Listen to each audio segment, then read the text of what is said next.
long time no see. So I'm filming from the UK right now. I moved to the UK from Japan about 5 months ago, so kind of that explains why it's been so long. So yeah, I'm sorry. Hopefully it'll get better from now. But there was something I really wanted to talk about in this video, and that is basically fatigue mixed in with a bit of depression, basically. I've been on sprycel to treat my chronic myeloid leukemia for about 10 months now, since October last year. So yeah, I've kind of dealt with different things along the way, but I'd say the one thing that stayed with me is this kind of fatigue. However, I have gotten a lot better at managing it over, I'd say the last month and a half really, not even that, the last 3 to 4 weeks is when I really feel like I've got a better handle on it in general. Hopefully, knock on wood, I'm not speaking too soon and it does continue. But I wanted to share some of the things that I've discovered that help me. And also if you've got things that help you with fatigue/depression, please note them down below because I always need new advice. And I'm sure everyone else does as well, so we can maybe share some ideas. But before I jump into my tips, just to mention briefly how it tends to hit me. So basically, I think when I moved back in February, obviously that's a big change. But after time, I was feeling like really low and I didn't want to do anything. Also, I was just tired all the time.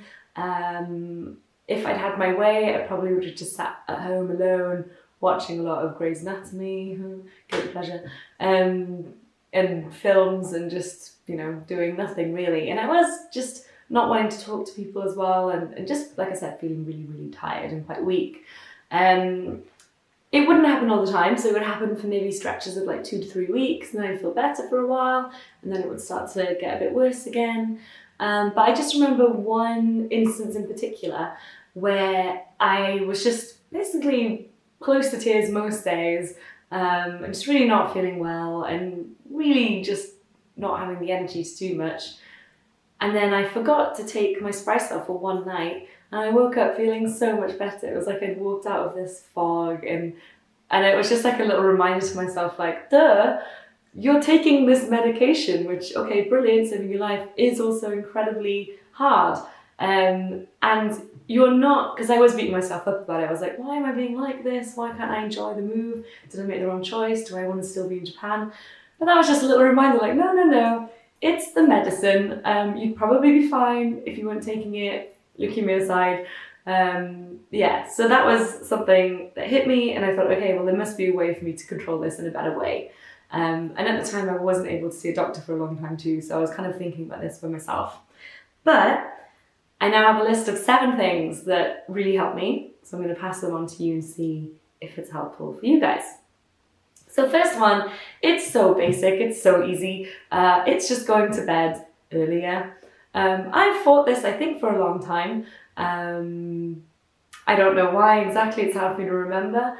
But yeah, now I go to bed an hour and a half earlier than I used to, and I love it. I love going to bed early. No regrets about that. And it's made such a difference. You get more sleep, you wake up feeling better. Throughout the day that lasts, like I used to hit about 2 or 3 and then just be like, oh, I can't make it anymore. But now, you know, get through to the day. What time is it now? 8:15, and I'm feeling fine. So yeah, that's made a huge difference. To be honest, I appreciate it may not be possible for everyone. When I was living and working in Japan, I was getting home at about 8 every day. And so yeah, I'd go to bed about 11:30 midnight. Any time earlier than that really felt a bit miserable. But now I'm working in the UK, I finish work about 5 p.m. every day, so going to bed at 10 is fine. And yeah, I love it. I sit there and I read a book. There's no pressure to fall asleep immediately, but I do usually fall asleep in about half an hour. So, good basic top tip. Top tip number 2 that I found to be handy is to plan in a rest day into your schedule. Like, make it more preemptive or make it more formal. So for example, I would just try to continue on, try and see people, try and do things, blah, blah, blah. You know, whatever I wanted to do, I tried to keep everything going. I didn't really want to change my lifestyle that much. What was happening was, though, I'd reach my limit, I'd feel it coming, but I'd still go, and I'd reach my limit, and then I would crash for a week, maybe, at a time, which is not good, and not constructive, and not going to be able to keep me going in the long term. So what I started to do was just to plan one day, actually write it in my diary, this is your rest day, and just leave that blank, not have everything put in there at all. It helped me to remember to take a rest day, but not on the other hand, but also it helped me with guilt. So I don't know about you, but for me, I used to feel quite guilty if I wasn't doing anything. I feel like, oh, I'm just being so lazy. Oh, more Grey's Anatomy. Oh God, I don't really want to leave the bed. Wow, what's wrong with me? No, remember, you're on a tough medicine. It's hard on your body, and so you need that time to just recover. Let your body do what it needs to recover as well. So don't feel guilty about it. Also, my partner's fabulous, love him, very supportive. But I think without meaning to, I would feel guilty if I took a rest day because he doesn't take rest days. You know, he'll be doing something or he'll be wanting to do something, and then I'm just laying there like, oh, I guess I should do something then. And then I wasn't really taking the rest. However, me formally just saying, oh, by the way, this Thursday, that's going to be my rest day this week, making it a thing, was really helpful. I don't think he ever tried to make me feel guilty. I think it was probably something I internally felt. But whatever the reason, it really helped with the guilt. So I was like, oh, this is my rest day. Oh well, I guess I'm just going to enjoy this, watch a film, lay in bed a little bit longer than I normally would, etc. That was really, really good. So that's my top tip number 2. Top tip number 3 is, again, a bit of a basic one, and it's actually one that everyone says all the time. All the leaflets say it, all the websites, all the people say it, and now I'm going to say it, but just eat healthily. I ignored this top tip for a long, long time, and yeah, obviously I felt tired and I felt depressed. But for the last 3 to 4 weeks, I think it's been about a month, I've just been eating healthier in general. So not snacking as much. The food that I do eat tends to be more home-cooked food. I don't go out to restaurants and overeat as much as I used to, as well as having more of a routine. So I will eat 3 meals and I tend to have them about the same time every day. And I really think that's made a big difference to how I'm feeling in general. To be honest, that's probably a tip for everyone in the world. You don't have to have an illness to eat healthily and have that make a difference. But I think when you're more likely to feel tired and awful, yeah, it can make just a big difference. So, healthy. Not eat boringly. So I love Mexican food. I love spicy food. I love variety. I like strong flavors. So still do all of that. I'll have a lot of kind of Mexican style stir fries or curries with a lot of vegetables and so on. But the point is, it's just healthier in general, and it's really made a difference, I think, to how I feel. Cool. Okay, top tip number 4 is a little controversial, so I'm going to call it secret top tip number 4. I've mentioned this, I think, in another video, but I do like to drink, and I didn't really want to stop drinking, although I probably should have. But yeah, my doctor said it's fine for me to carry on drinking, so I will. However, what I've done is kind of find a way to make the drinking work for me in a couple of ways. So the first one's obvious, is I've just cut down on how much. I drink maybe once or twice a week now. That probably sounds like quite a lot still, but before it was maybe 3, 4, 5 times a week. So having it cut down to once or twice, yeah, I think has definitely made a difference.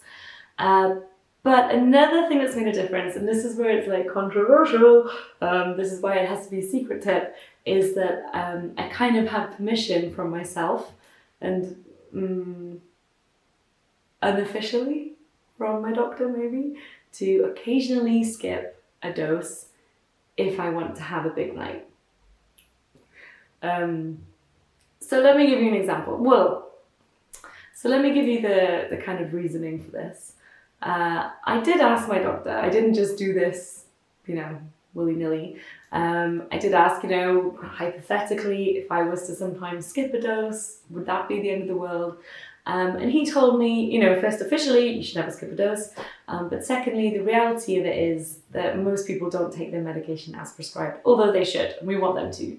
But in reality, there will be days that you forget. Some people mess it up. I don't know. There are lots of reasons. And he told me about this study they've made, which they put sensors on medication and they were able to track how often people were opening up the bottles, etc. And what they find that in some cases, people aren't taking their medication half the time that they're supposed to. So yeah, generally speaking, the vast majority of people out there aren't taking their medication properly.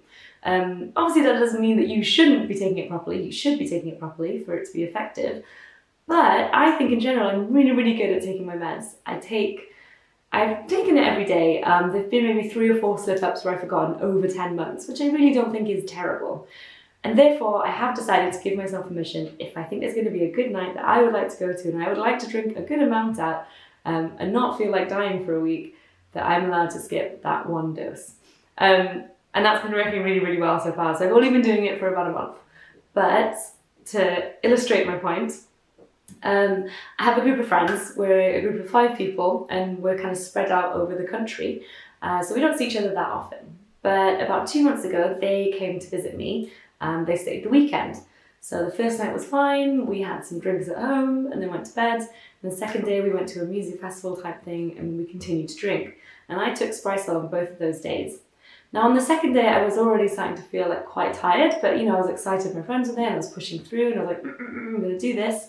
And I took my sprycel at, I think it would have been 10 o'clock at that time, so I took it and then I kept on drinking afterwards, and then we got to 11:30 and I just felt like I was going to die. It happened very suddenly. In hindsight, it didn't happen suddenly, it built up, but in the moment it just suddenly was like, my body shut down, I couldn't go on anymore, I was exhausted but also in pain. I couldn't even imagine the thought of walking home the kilometre, it's not even a mile, the kilometre that it is to walk home. And I think I started to cry as well. So that was awkward. Obviously not terribly awkward because my friends are really nice and were like, oh my god, we need to go home. And we wanted to go home anyway, so let's go home. And with my partner, he kind of helped me walk home, went straight to bed, and I slept through the night and it was okay. It did take me like maybe 3 or 4 days to fully feel better again. But that was awful and, my fault. I put myself in that position and I let that happen. So anyway, this month, it was this last weekend actually, I went to visit one of those friends and the 5 of us went again and we met up in a different place. This time with me on the second day, not taking my sprycel. And I felt amazing. So I took it on the first night, I had some drinks, I woke up on the second day and we went to the beach, we did different things, and then we went out drinking the second night and I didn't take my sprycel and I woke up on Sunday feeling like, I'm fine. And I was able to stay up late on that night and there were no issues, no pain, no drama, no blah blah. So far so good. But maybe that should remain a secret tip because I can't officially, I don't know if I can officially say don't take your medicine. Obviously take your medicine, I'm not a doctor. Speak to your doctor first. Like I said, I checked with mine first. Speak to yours first. Okay, moving on to the less scandalous tip. Where am I? So tip number 5, I think, I haven't done this one yet, is experiment with the time that you take your pill. So again, do this with a doctor, don't do this by yourself, but that's been really, really helpful for me. To give you more of an idea, when I first started taking sprycel, my doctor told me, please take it just before you go to bed. And so that's what I did. At 11:30, 12, I would take it and I would go to sleep. I always felt awful in the morning and it was really, really hard for me to get up, and I struggled a lot with that initially. So what I'm doing now is I take it at 9 p.m. So I've kind of gradually started bringing it in, and now I take it at 9 p.m. And that's made such a difference to how I feel in the morning. So I'll get up, I'll feel a bit rubbish for maybe 5-10 minutes, but then I feel fine when I get on with the day, and it's wonderful. So ideally, I'm thinking that it'd be nice if I can bring it even to like dinner time. There are probably downsides to that. Like for example, I think you start to feel the effects maybe after a few hours. So if I'm awake when you start to feel those effects, I don't know.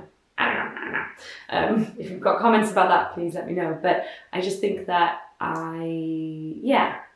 taking it earlier has made a big difference to how I feel in the morning. So I'd strongly recommend, if you're feeling terrible, talk to your doctor and find a way that you can maybe experiment with the time that you're taking it in general. Tip number 6 is basically to make taking your pill, sprycel, or whatever you're taking, I know there's other types, as stressless as possible. The way I've done this for myself is I've got 2 ways. So the first way is I set a Fitbit alarm. My Fitbit alarm, it basically vibrates every day at 9 p.m. I wear this every day, so I know it's reliable. And the reason I don't have the alarm on the phone is I think I think that would annoy me because it's, number one, it's not always with me, and number two, it's kind of noisy, and other people can see it. Well, this is very discreet. No one knows it's going off but me. There's no sound. I just feel it vibrate, just turn it off, and it's always on me as well, so I know I'll always have it. So then I know, okay, quick, take your meds, move, done, move on with the rest of your night. The second thing that goes hand in hand with that is just having my meds spread all over the place. That might sound awful to some people who like the pill box, but I really do not like the pill box because, like, God knows what that is. Okay, it's in the kitchen, but I'm in the living room. It's time to take my meds. I really don't want to go to the kitchen to get them. I hate taking them. So any effort to go and take them, I tend to put off. And if I put it off, I'll probably forget, or I'll take it too late and then it'll ruin the next day for me. So what I've done is put bunches, some in the living room, some in the kitchen, some in my wallet, and then some in my bag that I tend to carry around. That way, there's always sprycel somewhere. So wherever I am, I'm like, okay, perfect, here it is, it's right here. Oh, boom, done. So those are my 2 tips to make it as stressless as possible. And hopefully that kind of brings down those feelings of fatigue and depression about it, because you're not thinking about it anymore. It's out of your mind, it's out of your control. You've got systems set up to just boom, do it. And that makes a big difference. So this is getting a little bit long now, but the final top tip I have, tip number 7, is to disclose it to your employer. So if you're not working, that's fine. But if you are working, I think it's really, really important. It's something that I personally am struggling with right now, and I'm in the middle of doing, kind of. So I'm no expert on it. However, in the future, I hope to be able to give you some tips about disclosing it to people, maybe, if I get a bit more confidence about it. Basically, in Japan, I didn't need to disclose it because the health check that I took diagnosed me was set up by my company, so they would have found out anyway. Plus, my manager at the time was one of my best friends, so that was very, very easy, and they were very supportive and helpful. Coming to the UK, I had it already applying for jobs. So I had that experience of being like, okay, when do I tell people? Because I think, of course you do have to tell people realistically. I was putting it on my application forms because in the UK you do have to fill in a questionnaire before you put your application in. So you know if you've got some kind of disability or illness and various other things like that. So I was checking that. Then it was never coming up in interviews. And then I was offered a job and it still never came up when I signed the contract and everything. And so there never seemed to be a moment where I was asked, oh, by the way, you check this, blah, blah, blah. So I think, it's on you. The ownership is on you to bring it up. So what happened to me was I found myself 1 week into the job thinking, oh no, no one knows, I need to tell them. Because firstly, I needed to tell them because I needed time off to go to the hospital for checkups, which obviously happen usually during work time. So that was the more pressing thing. But also secondly, it's nice just to have a bit more support. While I was in Japan, struggling with fatigue and stuff initially, my manager and we worked out that if I was having a rough day, I could come in a little bit later, and so on. So that was really, really nice. And I wanted to have a similar thing here. So finally, after about a week and a half, I casually dropped it on my manager. I said, oh, by the way, I have leukemia. Don't worry, it doesn't really matter. I just need to know if I can have time off to go to this appointment on this day. So it was really like, whoa, it was not good. I vomited it out. And then I got myself out of that room as quickly as I could after he kind of was like, oh, okay, yeah, of course you can have medical time off.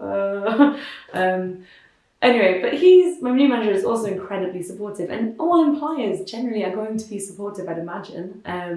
In the UK, I think, obviously it's illegal for you not to be supportive of someone with a disability, etc.